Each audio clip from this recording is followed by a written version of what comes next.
السلام عليكم ورحمة الله وبركاته. معاكم مطبخ زمان مع سين. ازيكم حبايبي؟ وحشتوني من الفيديو اللي فات، ويا رب اكون ضيفة خفيفة عليكم. النهارده حبايبي هنعمله كفتة داوود باشا. كلنا عارفين كفتة داوود باشا سهلة وبسيطة جدا. معانا لحمة، معانا ورق البقدونس، معانا بصلتين صغيرين انا بشراهم وسايباهم يتصفوا عشان يتصفوا من ميتهم، معانا البهارات بتاعتها ملح، فلفل اسود، جنزبيل، قرفة، شوية بهارات لحمة، وكزبرة ناشفة. هنحط حبايبي اللحمة زي ما انتوا شايفين كده. دي انا نص كيلو لحمة انا حطاها على وشين. ماشي حبايبي. وهنحط عليها البصل، هنحط البهارات اهو،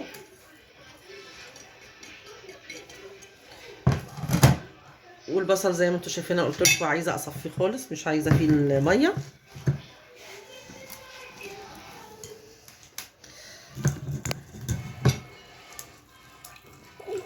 والميه دي ما ترموهاش عشان انا عايزاها، هعوزها تاني هعمل بيها حاجه للكفته بردك. وورق البقدونس عباره عن ورق خالص. وهعجن لك كل الكميه مع بعضها، هنعجن كل حاجه مع بعضها وارجع لكم تاني حبايبي. حبايبي كده انا دمجت كله مع بعضه، اللحمه مع البصل مع البقدونس بقت مزيج واحد. بصوا لما تشوفيها اهي ما فيهاش اي حاجه. هقعد ابلبع اصبع اللحمه. عايزه اقول لكم عشان الكفته تبقى كلها مقاس واحد تعملي ايه حبايبي؟ كلنا في بيوتنا عندنا المعصره بتاعه الليمون. هجيبها هحط عليها ورقه بلاستيك كده. هقول لك الفكره ازاي. وهتمسكي حته اللحمه، انا عايزاكي تبقى كلها مقاس واحد، وتحطيها كده. تحطي الكفتايه اهي في دي كده اهي، وتقلبيها كده هتطلع لك كلها كميه واحده. هعمل معاكي واحده كمان وهكمل بقيه الكميه وهرجع لكم تاني. ماشي حبايبي. اهي حته اللحمه اهي في في العصاره اهي اهي، وتقلبيها كده اهي، هتصبعيها كده. هعمل كل الكميه وهرجع لكم تاني حبايبي عشان الفيديو ما يطولش عليك. كده كلها مقاس واحد، اطلعها لكم كلها مقاس واحد، ميبقاش في واحده كبيره وواحده صغيره. انا صبعت الكفته، عملتها زي ما قلت لكم، عملتها بالعصاره بحيث تبقى كلها مقاس واحد. الخطوه الثانيه حبايبي كده حبايبي، بصوا بقى، جبنا شويه دقيق هنبدر الكفته دي. كفته داوود باشا بتتبدر قبل ما تتحط في الايدام. هبدر الكميه كلها وهرجع لكم تاني. بس عايزه اقول لكم قبل ما ابدر الكميه، انا عامله طبعا شويه بطاطس. في بطاطس هتتحط في الصينيه، يا تحمريها يا تحطيها نيه. انا هشوحها تشويحه كده تشرب الزيت بس كده، وهرجع لكم تاني هروح معاكم على البوتاجاز. كده حبايبي الطاسه فيها، حاطه فيها حته زبده وشويه زيت. هشوح فيها البطاطس عشان بعد كده انا هشوح فيها الكفته. بس اشوح البطاطس الاول عشان عايزه استفاد بالايدام بتاع الكفته. هديها وش بس كده، تشويحه بس كده قبل كل ده هيتحط في الصلصه. دي وجبه غذائيه كامله ومفيده، وفي عز الظروف اللي احنا فيها ممكن تاكل 5 6 افراد والله. طبق البطاطس دوت بالكفته بشويه رز جنبهم وشويه مخلل، وقضينا اليوم بتاعنا. وبالهنا والشفا اللي شايف، وبالهنا والشفا اللي هياكل. ويا ريت يا حبايبي، يا ريت يا حبايبي تجربوها وتقولوا لي رايكم في التعليقات. هي اكله بسيطه وسهله جدا. تشويحه بس كده حبايبي.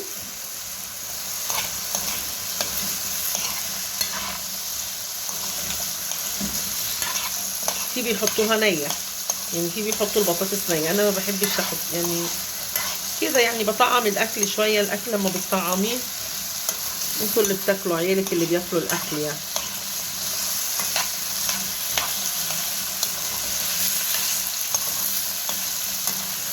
قبل ما دي تاخد لها تشويحه كده، دي لسه كام كفتايه حبايبي. تعالوا معايا. مش عايزه الكفته تتبدر كتير، يعني مش دقيق ياما، تبديره خفيفه خالص حبايبي كده زي ما انتوا شايفيني كده.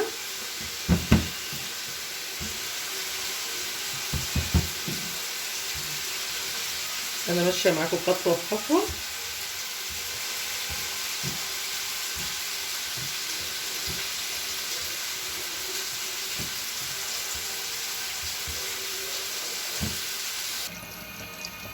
كده حبايبي انا طلعت البطاطس، انا شوحتها بس مش حمرتها تشويحه بحته الزبده. ودلوقتي الطاسه مكان الطاسه هبدا احط الكفته برضك تشويحه كده برضه. ماشي حبايبي، كده الزيت سخن معايا. عايزه اوريك الكفته لما بدرتها اهي، وما تقلبهاش، يا ريت ما تقلبيش، سيبي كل حاجه مكانها. التقليبه هقول لكم التقليبه هنقلبوها ازاي.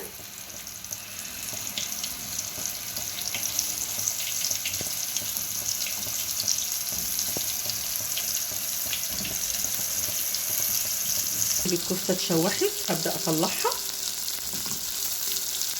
اللي انا الحباش اللي هو في الطاسه ده انا عايزاه، هعمل بيه حاجه دلوقتي. ماشي، هطلع الكميه وهرجع لكم تاني هقول لكم هعمل ايه يا حبايبي. كده حبايبي طلعت الكميه. حته تومه صغيره، مش هنحط بقى بصل عشان هي الكفته فيها ايه بصل، هي حته تومه صغيره هنشوحها. وانا مصلصه الصلصه طماطم اهي. كل ده بصي هاخد كل الحباش بتاع الكفته اللي كانت معايا في الطاسه اهي، هستفاد بيها يعني. مش حته التومه اهي يا حبايبي تشويحه كده، وهبدا انزل بالصلصه. بصي دي طلعت بتاعه التومه. حاولي تحطي شويه فلفل اسود، بس ما تحطيش ياما علشان انتي الكفته برضك متحدقه واللحمه متحدقه. بس كده حبايبي هبدا بقى ايه اسقط الصلصه انا مضرباها في الخلاط ومصفياها. اسيبها تغلي، احاول تغلي عشان الكفته تنزل بحالها ما تفكش. اول ما تغلي الكفته ابدا انزل عليها ايه اول ما تغلي الصلصه اسقط الكفته. ماشي يا حبايبي، هرجع لكم تاني يا حبايبي بس تتسبك شويه. دلوقتي يا حبايبي الصلصه في ميه البصل اللي قلت لكم عليها انا عايزاها، هسقطها اهي كده. بتوديها في سكه تانيه خالص. انتوا عارفين بقى طبخاتي واكلاتي. بصوا يا حبايبي دلوقتي بدات اهي، هبدا اسقط البطاطس. اهي زي ما انتوا شايفين، هتديها وش كده حلوه. نخلي الكفته في الاخر خالص. اول ما الكفته تغلي هحطها اسقطها واطفي عليها عشان انا هحطها في بايركس في الفرن.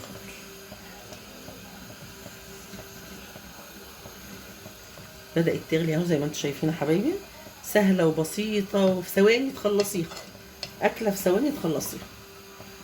حبايبي بدات تغلي، هبدا اسقط ايه كفته.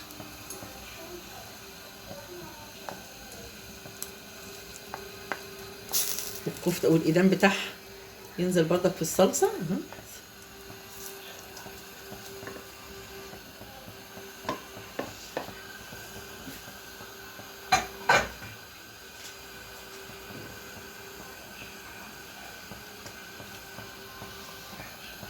كده حبايبي انا بفضيه في البايركس بقى وادخلها الفرن.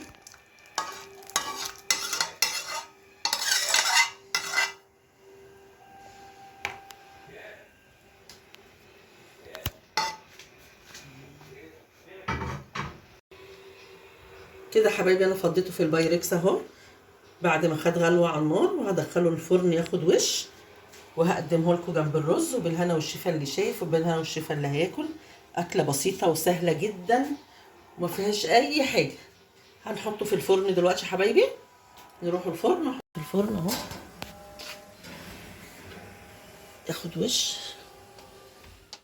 وده المنظر النهائي يا حبايبي لصينيه كفته داوود باشا. ويا ريت تجربوها، ويا ريت تكتبوا لي في الكومنتات ايه رايكم. وهي وصفه سهله وبسيطه، وتكتبوا لي من اي بلد بتكلموني عشان في حبايب كتير بيكلموني من الدول العربيه، انا ببقى سعيده بيهم قوي. ويا ريت تشرفوني وتعملوها وتقولوا لي رايكم في التعليقات. والسلام عليكم ورحمه الله وبركاته.